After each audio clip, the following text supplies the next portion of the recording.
Bien, vamos a trabajar un poquito este documento del CIPEC, la construcción de la justicia educativa, criterios de redistribución y reconocimiento para la educación argentina. Fíjense, la Embajada de Finlandia y el CIPEC son los que están detrás de este trabajo. Y aquí los autores, entre ellos Axel Rivas, como he mencionado en otro momento, que es una persona... un referente actual de la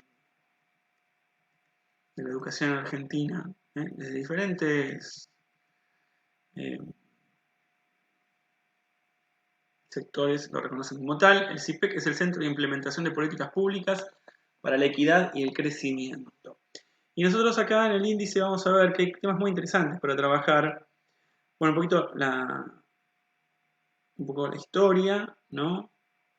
Algunos elementos de cómo van atentando contra la justicia educativa, algunas cuestiones. Después sí habla de la justicia educativa, varios principios, nombra 7 principios: considerar la educación como derecho humano, situar los sectores populares en el centro del sistema educativo, combinar dos dimensiones, redistribución y reconocimiento, habilitar las capacidades de los sujetos para actuar, construir una concepción de justicia basada en el mundo real, concientizar a la política educativa y redefinir su dispositivo de intervención, articular compromisos y escuchar la voz de los excluidos. Estos 7 elementos son como los grandes principios si queremos caminar hacia una justicia educativa en nuestro país. Nosotros vamos a leer hoy, nos vamos a detener en considerar la educación como derecho. ¿Bien? Después el texto toma cuestiones vinculadas al aprendizaje y a la docencia, el ejercicio de la docencia y el acceso a la educación. Y bueno, nosotros vamos a ir ahora a la página 56, como dice allí. Se puede leer la introducción a ese apartado 2. Bien, acá está el capítulo 2, página 56. Pero se podría leer, ven acá, dice 2, en el 56 está la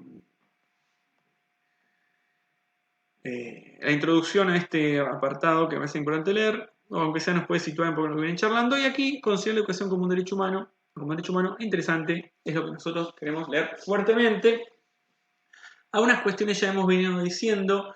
Lo que hace, fíjense que va definiendo un poquito la idea del derecho, algo que ya vimos, muy interesante de leer, y termina diciendo que un derecho tampoco depende del talento o del esfuerzo de cada quien. Listo. Con esto da pie al ingreso del tema meritocracia. Y se va a trabajar mucho el principio de la meritocracia, pues es un tema fuerte en los últimos años en Argentina, con esta idea de que uno no accede a un derecho por su talento o su esfuerzo solamente. Digo solamente porque los puede acceder allí, sino que el derecho está antes de cualquier mérito que uno haga para poseerlo. Y el tema de la meritocracia, o el principio de la meritocracia, como dice allí, esconde el hecho de que el talento y el empeño no son independientes de las condiciones sociales de origen. ¿Qué quiere decir?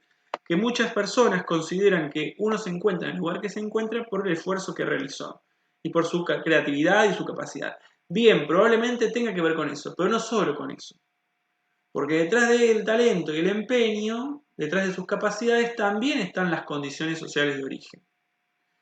¿Por qué muchas? A ver, cuando nosotros hablamos acá en Rawson de la administración pública, bueno, ¿quiénes entran en la administración pública? ¿Quiénes son rápidamente colocados en planta, por ejemplo?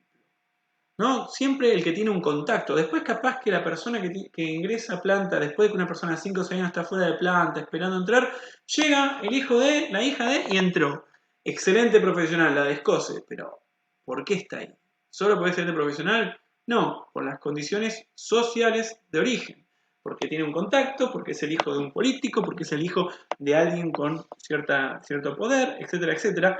Y la persona que está hace 5 o 6 años esperando acceder a ese laburo o a esa planta, también capaz que es un excelente profesional, pero nunca lo vamos a ver. Y no es que no haya hecho mérito, se levantaba todos los días a trabajar, nunca faltó, iba enfermo, todo lo que ustedes quieran decir.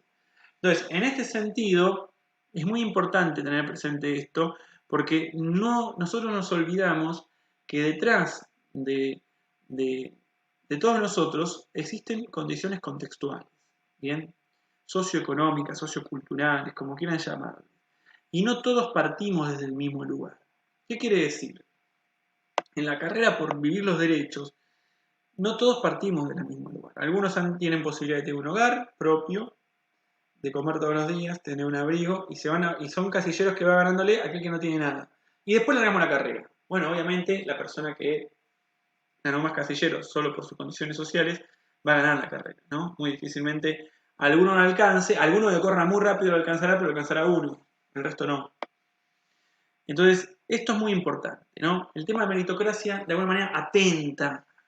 Una sociedad que se instala la meritocracia como una cuestión válida, atenta contra la posibilidad de construir justicia en cualquier tipo y menos va a construir justicia educativa. A ver, esto lo sabemos y lo vimos en carne propia. Yo doy clase en el colegio Don Bosco, en el secundario, y en este momento el colegio Don Bosco tiene una presencialidad de la burbuja 1 todos los días en secundario y la burbuja 2 todos los días y también clases virtuales. ¿Qué colegio de Rawson en este momento tiene tanta presencialidad como el colegio Don Bosco o el IMA? No sé. O sea, yo he escuchado que algunos colegios de gestión estatal están yendo 40 minutos, 80 minutos los estudiantes. Estamos a fines de mayo. Bueno, a ver, ¿qué pasa ahí? ¿Por qué? ¿Cuáles son las condiciones sociales de las posibilidades de un colegio y otro, que es privado y que tiene algunas potestades, pero que en realidad, en función del protocolo, es el mismo que el de la provincia? Entonces, por lo tanto, ¿por qué la provincia no? Entonces, bueno, justamente allí hay otros elementos en juego y hace que, obviamente, en la carrera de la justicia educativa y los pibes de Don Bosco y de Lima estén mucho más adelantados que los pibes de otros tantos colegios. No es culpa de los pibes, uno puede decir, mando a mi hijo, yo pago la... O sea, todas mil cosas puede decir. Pero bueno, hay que tener en cuenta esas condiciones. ¿Qué quiere decir? ¿Cerramos el colegio? No, no cerremos el colegio Don Bosco, pero tenemos que pensar cómo se logran políticas que aseguren claramente que todos tengan ese acceso. Bueno, ahí es donde tiene que estar el Estado, ¿no? Ahí es donde tiene que estar el Estado. Que está de diferentes formas, a veces con más o menos presencia, bueno, con mejores o peores decisiones. Entonces, atención a esto, el principio meritocrático me parece muy importante. Yo no sé, ustedes tienen que ir pensando también dónde están parados con ese tipo de cosas, ¿no? Yo qué pienso de la meritocracia, cómo la considero. Acá hay una nota al pie de este tal, muchas frases seguidas ya no de la columna, de este tal Dubet que plantea justamente el tema del principio de la meritocracia como algo falaz, falaz. Y ahí vuelve, bueno, explica los primeros dos grandes párrafos cómo intenta deconstruir y destruir el principio meritocrático como válido para entender la justicia educativa. Y entonces, desterremos esa idea de meritocracia. Y después, fíjense, dice, un derecho humano se define por su carácter universal, indivisible y exigible, que se traduce en una obligación del Estado frente a cada individuo. Es más, el derecho a la educación, nosotros vamos a ver un texto, probablemente en lo que continúa podamos sumar un texto, de Cora Steinberg creo que es el texto. El derecho a la educación en Argentina tiene como dos dimensiones, ¿no?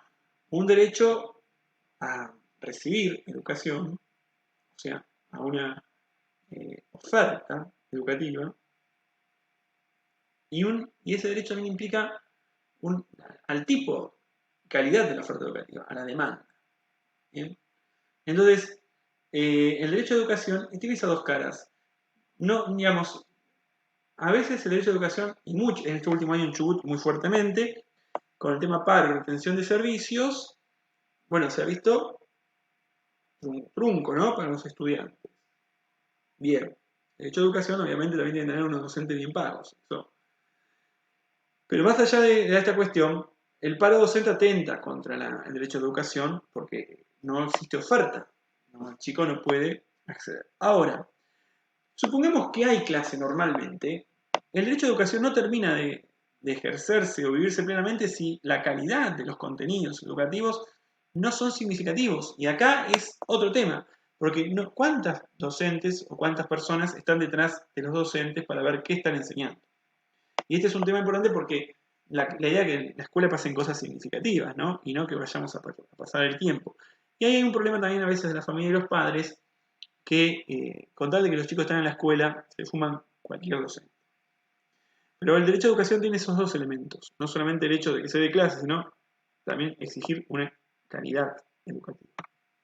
Una calidad que es difícil definir qué es calidad, pero sí una significatividad en los contenidos que se brindan, eso seguro.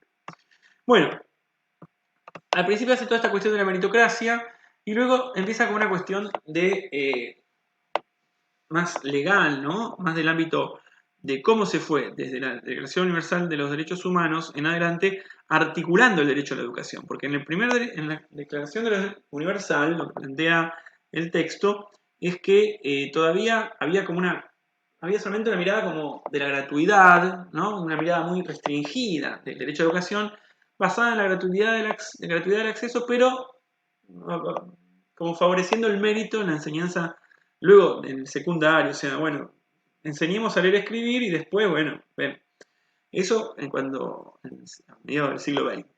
Después se va cambiando esa mirada, va a mostrar con diferentes políticas y diferentes acciones, y entonces empieza a aparecer la cuestión de